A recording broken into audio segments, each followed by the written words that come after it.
Menikahi janda Ting-Ting. Bab 134. Kejadian pagi tadi membuat Rusdi dan jajaran harus menghadap ke kantor pusat. Berdiri tegap dengan posisi saling berjejeran rapi. Wajah mereka nampak datar saja saat melihat Pak Sunarto dan para petinggi duduk di sofa dengan angkuhnya. Mereka ini mulai tidak patuh dengan kode etik, Pak, ungkap Pak Sunarto kepada pria paruh baya di sampingnya. Masa, di jam tugas, mereka membawaan 4K itu ke acara sepenting tadi. Saya paham. Insya Allah, acara pelantikan akan segera dilaksanakan ulang dengan penjagaan yang lebih ketat. Tenang saja. Ungkapan sang atasan tak membuat Pak Sunarto lega. Ia segera berdiri, menghampiri Rusdi yang paling menarik perhatiannya, di antara para anggota lain, yang terlihat masih mempunyai rasa takut saat berhadapan. 19. Dengannya. Kenapa kamu menatap saya seperti itu? Apa ada yang salah, Rusdi tetap geming dengan ekspresi datar, tubuh tegap, siap dan tatapan kosong yang mengarah ke jendela di depan sana. Saya lihat-lihat, lah berjalan mengelilingi Rusdi dengan tangan yang saling bertaut di belakang pinggang. Kamu ini sangat dekat dengan Arman. Jangan-jangan, kamu yang nyuruh An 4K itu mengacaukan acara saya. Sudut bibir Rusdi menyunging membentuk serigai tipis. Hingga saat Pak Sunarto kembali berhenti di hadapannya, ia tak ragu untuk memperlihatkan kekesalannya. Maaf, tapi komandan kami mengajarkan kejujuran dalam bertindak. Kami juga bukan seorang pengecut yang bisa memanfaatkan polosnya pikiran An 4K kecil, lanjut Rusdi, menatap pria di hadapannya semakin geram. Seharuannya, Anda revisi ulang naskah pidato itu. Apa menggunjing rekan yang sedang terkena musibah patut dibenarkan sekarang? Kamu. Kedua mata beliau memerah, mendekat seakan hendak memberikan pelajaran keras kepada Rusdi, tapi keberadaan atasan di ruangan itu membuatnya menahan diri. Jika Anda sudah kehilangan solidaritas sebagai senior, setidaknya Anda harus punya etika. Rusdi mengakhiri ucapannya dengan anggukan kepala, sebagai bentuk hormat kepada pimpinan yang masih duduk terdiam di sofa, lalu berbalik pergi, mengabaikan tatapan tajam Pak Sunarto. Beberapa orang anggotanya ikut beranjak pergi meninggalkan tempat itu. Hingga kini situasi tegang itu berubah hening. Pak Sunarto menoleh menatap para seniornya, dan mereka semua seolah membenarkan yang dikatakan Rusdi. Lebih baik, jangan besarkan masalah ini agar tidak naik ke media dan berdampak kesatuan kita, ungkap seorang pria paruh baya berpangkat tinggi. Rusdi, ada benarnya. Kamu sudah salah karena membicarakan Arman di acara resmi seperti tadi. Kepalan tangannya semakin kuat, hingga urat menonjol keluar. Terlihat amarah besar di sorot mata Pak Sunarto, tapi ia hanya bisa diam melihat satu persatu orang meninggalkan ruangan itu. Sial! Suara desahannya terdengar kasar, saat menoleh kepada salah seorang An 4K buahnya yang masih berdiri tegap di sudut ruangan. Kapan konferensi pers Livia? Besok, Pak. Percepat. Sentaknya dengan kasar. Apalagi, berita perselingkuhan itu, agar kabar aku menjelekkan Arman saat acara pelantikan, tidak naik berita. Alihkan semuanya, jangan sampai ada celah untuk memperbaiki namanya. Baik, Pak. Perintah itu segera dilaksanakan tanpa diskusi panjang. Para wartawan dari berbagai media dikumpulkan. Tentu semua hadir tanpa terkecuali, mengingat berita ini sedang naik daun beberapa pekan terakhir. Kabar jadwal konferensi pers yang dimajukan, membuat Livia mendengus kesal. Akhir-akhir ini ia sedang lemas karena efek ngidam. Ditambah lagi, tak ada yang peduli dengannya. Pak Abdul saja tidak pernah datang dan tak bisa dihubungi lagi. Baca skrip ini dulu. Seorang utusan menyodorkan lembaran kertas ke hadapan Livia. Jangan sampai salah ngomong di depan wartawan nanti. Jika ada pertanyaan yang menjurus, tidak perlu dijawab. Diraihnya kertas di atas meja. Kenapa harus pakai acara beginian, sih? Ia beralih menatap kepada pria yang sedang berdiri di hadapannya. Kenapa harus muncul di depan publik terus? 20. Kamu tahu nggak, saya malu muka saya ada di mana-mana, lanjut Livia, kesal. Pakai acara konferensi pers segala. Semua orang juga sudah tahu kalau aku hamil an 4 Kak Arman. Sudah banyak yang support. Ngapain lagi sih, nyari validasi terus? Maaf, tapi Anda harus ingat perjanjian dengan Pak Sunarto. Anda sudah tanda tangan dan harus patuh dengan perintah beliau. Jika tidak, Nona tahu sendiri konsekuensinya. Ribet. Ia berdiri dengan kesal. Meraih tas dan blazernya. Tahu gitu aku main sendiri aja. Cuma nyingkirin Chelsea doang mah gampang, tanpa perlu jadi viral begini. Dua orang suruhan itu sama sekali tidak peduli dengan ocehan Livia. Tetap melaksanakan tugas, dengan memastikan wanita itu datang ke tempat yang sudah disiapkan sebelumnya. Butuh sekitar 1 jam untuk sampai di tempat tujuan. Livia turun dengan wajah yang sayu, tanpa polesan make up untuk mendukung kepiluannya sebagai seorang korban yang ingin menyuarakan haknya. Di balik layar yang sudah disiapkan, Pak Sunarto memantau proses konferensi pers yang akan berjalan. Wajahnya terlihat begitu puas karena hari ini banyak pihak awak media yang datang. Pokoknya, kita goreng terus. Biar nanti, dia empati dengan cara yang tidak terhormat, ungkapnya dengan menggebu. Aku ingin An 4K dan istrinya menderita karena malu. Kedua tangan Pak Sunarto bertutumpu meja seraya fokus menatap layar LED yang menggantung di dinding ruangan. Menunggu detik-detik rencana yang disusun, akan segera dilaksanakan. Para wartawan yang sudah siap dengan kamera masing-masing, segera berdiri saat rombongan kuasa hukum masuk bersama seorang wanita yang tak disangka-sangka. Apa ini? Kelopak mata Pak Sunarto membeliak saat melihat dengan jelas, orang-orang yang memasuki ruangan itu, bukan Livia dan tim kuasa hukumnya, melainkan Chelsea. Apa ini? Kelopak mata Pak Sunarto membeliak saat melihat dengan jelas, orang-orang yang memasuki ruangan itu, bukan Livia dan tim kuasa hukumnya, melainkan Chelsea. Suara jepretan kamera, tak membuat mata bulat itu menyipit. Ia berdiri tegap dengan tatapan datar, menunjukkan sisi seorang istri sah yang kuat, tanpa mendramatisir kekecewaan atas berita yang beredar. Di ambang pintu masuk, langkah Livia menggantung. Memandangi Chelsea, didampingi kuasa hukum dan Rania. Sial, apa-apaan dia? Siapa yang memberitahunya tentang acara ini? Langkahnya hendak berlanjut, tapi beberapa orang tim pengacara Chelsea segera menghadang. Memaksa Livia dan timnya keluar. Tak lupa, menutup pintu agar tak ada celah bagi mereka mengacaukan momen yang sedang berlangsung. Kia. Kepalan tangan Livia memukul pintu dengan kuat. Berbalik melihat timnya yang juga kebingungan dengan situasi yang tiba-tiba diambil alih. Kalian gimana sih? Sekarang, aku mau ketemu Pak Sunar, mana dia? Di belakang meja, Chelsea masih berdiri tanpa ada niatan mendaratkan bokong pada kursi yang tersedia. Ya, semua ini mendadak karena merasa perlu bicara sebelum semua orang terlalu jauh berspekulasi. Bu Chelsea, apa Anda datang untuk membantah tuduhan saudari L? Atau Anda datang untuk mencegahnya mengklarifikasi video yang viral di sosial media?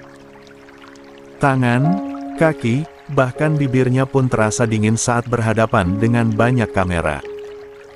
Tapi, Chelsea terus berusaha tegar dan menyembunyikan semua rasa takutnya. Perlahan, ia maju meraih mic di atas meja. 21. Selamat sore rekan media. Sebelumnya perkenalkan, saya Chelsea istri dari Andi Arman Firdaus. Sebenarnya, tempat ini bukan ranah saya, dan bukan dipersiapkan oleh tim saya. Lanjut Chelsea. Tapi saya merasa perlu mengklarifikasi, mengenai semua tuduhan talk berdasar kepada suami saya. Jadi Anda, akan menuntut saudari L atas pernyataan yang dia berikan di media. Ya, tindakannya tak lagi bisa dibicarakan secara kekeluargaan karena ucapan Chelsea tersendat, menoleh ke arah Rania yang berdiri tak jauh darinya. Tanpa mengatakan apapun, Rania merasa memahami arti ekspresi yang ditunjukkan kakak iparnya dan tanpa pikir panjang segera mengangguk pelan. Pandangan Chelsea kembali tertuju ke depan. Karena dia telah bekerja sama dengan pihak yang ingin menurunkan suami saya dari jabatannya. Keterkejutan terlibat jelas di wajah para wartawan itu. Mereka mulai berbisik-bisik sebelum akhirnya suara jepretan kamera kembali terdengar riuh. Beberapa pihak berusaha menyingkirkan suami saya dengan cara yang K3G. Mengalihkannya isu dengan mengangkat berita sampah tentang Su-4P dan perselingkuhan. Bukti sudah di tangan saya dan akan kami beberkan di hadapan pengadilan, ungkap Chelsea tanpa henti. Terakhir, untuk orang yang saya maksud. Anda pasti sedang menonton siaran live ini, kan? Rania dan tim pengacara terlihat syok, karena sebelumnya mereka hanya ingin mengungkap tentang kasus PEN 3 bahkan yang menimpa Arman. Tapi, entah mengapa, Chelsea menyampaikan lebih dari itu padahal mereka tidak punya bukti nyata yang disebutkan. Di balik layar, kedua mata Pak Sunarto terbelalak, kepalan tangannya pun bergetar menahan amarah yang meluap-luap saat menatap Chelsea dari layar. Wanita S. Alan. Dia benar-benar nyari mati. Brak. Telapak tangannya menghantam meja dengan kasar. Berbalik badan, menatap Waldan yang berdiri tepat di belakangnya. Panggil yang lain, saya harus mengatur rencana untuk memberikan pelajaran kepada wanita sombong itu. Waldan hanya mengangguk patuh dan segera keluar dari ruangan tersebut. Di saat bersamaan, Chelsea dan timnya mengakhiri konferensi pers. Berjalan keluar dan akhirnya berhadapan dengan Livia. Kau pikir, bisa menyaingiku, hah? Seru Livia yang sejak tadi menahan diri. Bersaing. Chelsea maju selangkah lebih dekat dengan Livia. Memperhatikan wanita itu dari atas sampai bawah. Aku juga bingung, bagian mana yang harus aku saingi. Kau, Livia hanya bisa terperangah, saat Chelsea berbalik pergi tanpa mendengarkan pembelaan dirinya. Saat merasa sudah cukup jauh, Rania segera mendekat. Mensejajarkan langkah dengan kakak iparnya. Kak, apa benar sudah ada bukti tentang kejadian itu? Belum. Itu hanya pancingan agar tikus-tikus itu keluar dari tempat persembunyiannya, ungkap Chelsea seraya terus berjalan. Astagfirullah, ternyata begitu. Sesampainya di depan, Chelsea berpisah dengan tim kuasa hukumnya, dan sekarang ia hanya bersama Rania. Mereka berdua berjalan menuju mobil yang terparkir cukup jauh dari pelantaran depan. 22. Langkah Chelsea perlahan melambat saat tak sengaja berpapasan dengan Waldan. Ia tahu jelas mantan suaminya itu datang dengan siapa, tapi ia pura-pura tidak peduli saja. Kak, aku tunggu di mobil ya, bisik Rania dan dijawab dengan anggukan kepala oleh Chelsea. Entah sudah berapa tahun mereka tidak beradu pandang hingga situasi yang tercipta begitu canggung. Aku sangat kaget melihat kamu di kantor Mas Arman dan sekarang di sini. Sepertinya, kamu lebih sibuk daripada dulu ya, Mas. Berhentilah bersikap angkuh, Sa. Aku tahu, kau tidak sekuat itu. Berhentilah sok peduli, Mas. Karena aku tahu kau sebusuk apa. Chelsea kembali melanjutkan langkahnya, meninggalkan tempat itu. Masih di posisi yang sama, Waldan terus memandangi mantan istrinya itu dengan ekspresi yang tidak bisa diungkapkan dengan kata-kata. Tak lama beberapa orang pria menghampirinya untuk membisikkan sesuatu. Malam harinya, tempat konferensi pers yang cukup jauh dari rumah, membuat perjalanan panjang dan melelahkan karena harus menghadapi kemacetan. Hingga saat mobil yang dikendarai oleh Rania melewati jalanan yang cukup lengang, perhatiannya teralihkan pada mobil yang terlihat mencurigakan di belakang sana. Kak, Sepertinya ada yang mengikuti kita deh. Putar arah, ikuti perintahku. Ma mau kemana? Rania melirik dengan panik. Sepertinya akan lebih baik, kalau kita langsung ke rumah, atau menelpon Bang Arkan. Jalan saja. Meski ragu, Rania tancap gas lebih dalam-dalam lagi mengikuti instruksi Chelsea yang terus menunjukkan jalan. Mobil-mobil di belakang sana terus mengikuti dengan kecepatan tinggi. Brak. Rania hampir mengumpat kesal, saat mobil di belakang sana menabrak bagian belakang mobilnya. Karena hal itu, akhirnya ia terpancing dan tak ragu lagi menunjukkan skill mengemudinya. Melaju dengan kecepatan di atas rata-rata, menyalip beberapa truk besar, seraya terus mengikuti arahan Chelsea. Sial, mau kemana dua wanita itu? Pokoknya ikuti saja. Aksi kejar-kejaran itu berlangsung sengit dan tanpa disadari sudah berpacu terlalu jauh dari jalan raya. Memasuki jalan yang semakin sepi dan akhirnya mobil mereka berhasil mengejar dan menghadang laju mobil yang dikendarai Rania. Hah! Pekik Rania saat hampir menabrak mobil di depannya. Untung saja ia menginjak rem dengan cepat. Kamu tetap di sini. Chelsea sambil melepaskan sabuk pengamannya dan melihat satu persatu orang di depan. Sana. Kak Chelsea, jangan gila. Rania terlihat semakin panik, tapi tak ada yang bisa ia lakukan untuk mencegah. 23. Kakak iparnya yang nekat ingin menghampiri gerombolan pria bertopeng di depan sana. Mereka semua nampak tertawa kecil saat melihat Chelsea keluar dari mobil sendirian. Namun, beberapa detik kemudian, suara tawa mereka berubah hening saat 8 orang berseragam serba hitam dan bersen J4 tak lengkap tiba-tiba muncul dari semak-semak, siap membidik dengan S3 Jat 4 laras P4 Jang. Rania, mana? Di dalam mobil, jawab Chelsea seraya menarik P. Stol dari pinggang pria itu dan tanpa basa-basi langsung diarahkan ke depan. 24. Tepat saat Chelsea mengarahkan S3 Nej 4 10 orang di depan sana pun melakukan hal yang sama. Menarik P. Set 0L di pinggang, seraya memantau situasi sekitar. Ketidaksiapan membuat mereka dilanda kepanikan berlebih. Mereka pikir hanya akan melawan dua wanita lemah dan misi akan selesai. Tapi, jauh dari semua itu hal ini sudah terencana. Tanpa mereka sadari, dari 8 orang berstiga Nej 4 2 orang diantaranya adalah Rusdi dan Arkan. Prajurit terbaik dari 2 satuan di N3 Gara ini.